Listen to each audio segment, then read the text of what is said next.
Why are Nazis the ultimate enemy?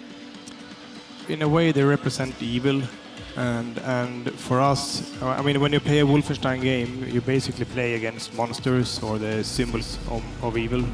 So I think they are, yeah, it's a really good enemy.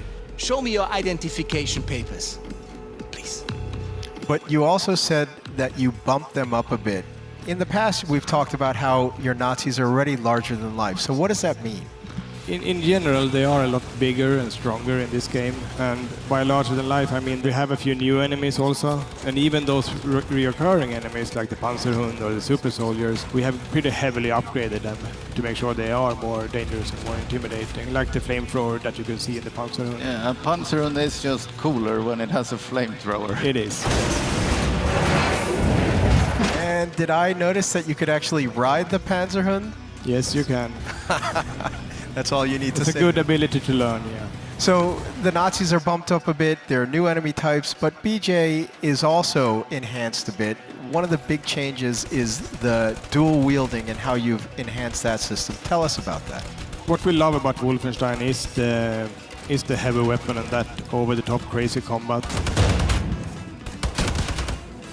Basically, we have overhauled the entire player, and we have focused a lot on freedom and the ability to move around and control yourself in combat. And a part of that is to allow the player to freely duel with weapons and any combination as well. It's not only useful when you go in guns blazing, you know, do the mayhem playstyle. It's also very useful when you are in stealth, as an example. You can have a silence weapon in one hand and then a powerful backup weapon in the other. For the tactical as well, you can have your signature weapon in a hand and then you can break open a door or cut open a door and then instantly ambush with the other weapon. So there are a lot of good combinations that allows you to use properly for each gameplay style, basically. Do either of you have a favorite current way? I know things change any day that you might be testing your own game, but a favorite current way to play? Jens always plays the dual-wield shotguns. Guns plays. The heavier weapons, the better. I'm not so much for the nuance.